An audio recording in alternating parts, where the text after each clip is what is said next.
we have to take action. We have to see that this week's Torah portion is Parshas Lech Lecha. And in this Torah portion, foreign kings come in and invade the Holy Land, the land of Israel, and they take the reigning kings of the land of Israel hostage. They take them captives. And included in those captives is Lot. Lot is the nephew of Abraham, our father, Abraham Avinu. And Abraham Avinu, upon hearing word that his nephew has been taken captive, immediately springs into action to go and free his nephew. He takes immediate action to free his nephew. He goes to war, just a mere 318 soldiers against thousands and thousands of enemy soldiers. He travels a tremendous distance into foreign territory to capture, to free his nephew, and he actually ends up freeing the entire captive population from the land of Israel. And we see from what Avraham Avinu did is that he did not in any way wait for anyone else's approval. He did not wait to have a sensible number of soldiers, the correct amount of manpower. He had 318, which some say is that's the numerical equivalent of his servant, his head of his household, Eliezer, that perhaps it was just the two of them. And he just went to war, and he was victorious, and he went to war to fight a war that he was going to be victorious that day. Did not plan for a long battle, and he did not rely on foreign aid. He did not collect any intelligence. He did not do any of these things that people who are set out for defeat do. He was set out for victory, and he had victory, and he set out to fight victory, to win in one day, and he won in one day. So this is the miracles that come to those who want to act in a miraculous way. You can't say, we can't do anything about this, and it's too much, and it's going to take too long, and then expect a miracle, because miracles come to those that are want to experience a miracle. Experiencing a miracle involves doing something that's beyond your comfort zone, that takes immediate action, that is creating the vessel for a miracle. So the same thing applies over here. And if you could take it a step further by way of allusion, it's interesting that Abraham, our father, went to rescue one captive, but it turns out that the occupants, the people who were living in the land, were all captives. Perhaps we could apply that concept to today to see that really the captives today are not merely the hundreds of people who are captives under the rulership, under the thumb, in the prisons of the terrorists, the Marxist terrorists, but the real captives are all the people of the land of Israel who are suffering in the spiritual slavery to a Marxist ideology, and they cannot even figure out how to get out of it. They cannot figure out how it is that a living person wants to live and will take immediate action to live. He won't build up his enemies. He won't fund his enemies. He won't build up the military strength of his enemies. He won't give weapons to his enemies. Yet we see the people in the land of Israel are living for decades already under what they imagine are democratically elected regimes that all have the same policy: to fund terror, to support terror, to arm terror, to train terror against the people who live in the land of Israel, both the Jews and the non-Jews. So that means that the people have captivated themselves into a stupor. Interesting that the word captivated is the same word as captive. A person can captivate themselves into a spell, cast themselves, so to speak, under a spell of their own wishful thinking of what the state of Israel represents and what it's supposed to do. But then we see it actually doesn't do it. What it claims to do, if you have a state of Israel that was created by people and for the purpose of repudiating the God of Israel, repudiating the Torah of Israel, and repudiating the holiness of the people of Israel, but it still serves some function, as would a Roman government or a British government or a Turkish government. It still serves some purpose. It's able to provide water and roads and so forth, and also provides a security force that's effective and saves lives. Then a person could say there's something that could be it's intolerable that they repudiate God Almighty, but at least they serve a purpose that is of benefit to the people.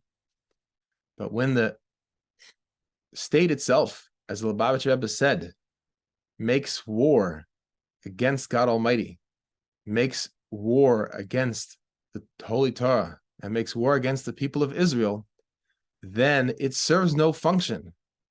It is not serving a function. It's not merely that it's fighting a war by its repudiation of God and the Torah and the Jewish people, by its spiritual war. But physically speaking, it is fighting a war by actually undermining the safety and the security of the Jewish people and also the Arabs that live in the Holy Land. So it has no function. It doesn't even pass muster as a temporary standby or a something that's workable, because it doesn't even serve a purpose in the physical world. And this is what the Lubavitcher Rebbe told a minister in the Israeli government in 1991, that it would be better that the land of Israel be run by non-Jews, that the state of Israel, which claims to serve a purpose for Jewish people, since it's not capable of doing that, it should be replaced. It'd be better.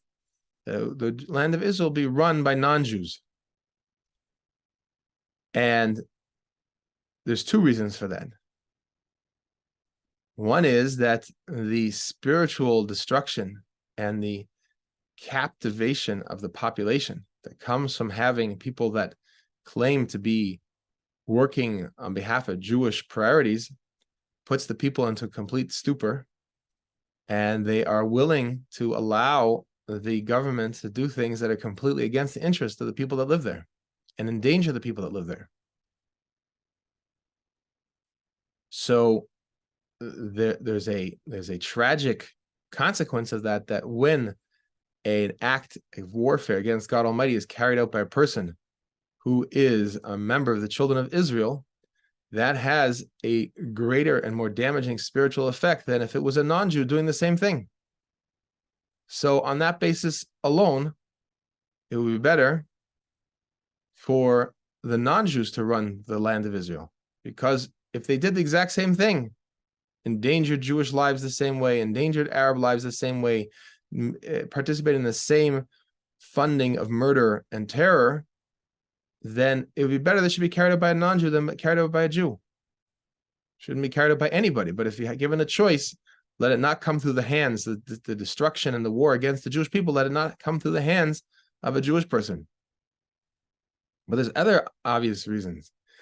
If it was being run by non-Jews, if they were doing the same acts of defeat and acts of surrender and acts of endangerment of the children of Israel, then as the current state of Israel is doing, then people would wake up and they would not have the illusion that the government is there for their benefit.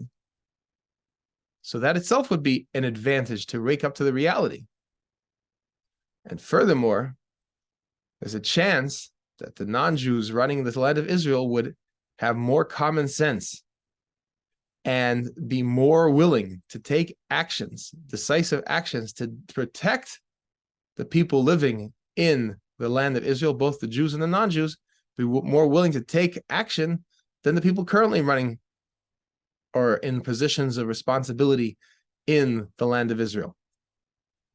So from these three perspectives, it's much better that the land should be run by non-Jewish people. We'd be the people that live there and the rest of the world would be much better served. There'd be a chance that the non-Jewish people running the land of Israel, just out of common sense, would cut off all money to the terrorists, would stop funding the terrorists, would stop giving land to the terrorists, would stop helping create a terrorist state, would stop funding the terrorists, would stop tying the hands of the Jews and the Arabs that want to defend themselves against the terrorists, would stop abandoning the Arabs to the terrorists. If you go through the list of what is being done, it really, truly is tremendous crimes against God, against the Torah, against the children of Israel, and against all humanity. And Americans live under the illusion that the state of Israel is the bastion of support of America in the Middle East, while the state of Israel is directly funding and building and creating a terror base. If it was under non-Jewish authority over the land of Israel, the Rebbe is saying that it would be preferable than to have it under Jewish rule. So the clarity that we need in our time has already been set completely. There is nothing, there's no mysteries, there's no figuring out what to do. It's clear. The way has to be cleared for people who are really willing to take action, who are not beholden to outside foreign ideologies, who don't have other priorities other than the life of Jewish people and the life of the non-Jewish people, that they should be safe and protected and have the ability to prosper. That is what we need right now. And the Rebbe said in the first Maimer, the first Hasidic discourse, when he became Rebbe, he said, we all have to ask the question, when will my actions reach the actions of Abraham, Yitzhak, and Yaakov? We can't say to ourselves, oh, who am I? Okay, Avram went, fought a war with 318 soldiers and defeated all these kings and redeemed all these captives. But who am I? Well, it doesn't matter who I am. I'm a nobody.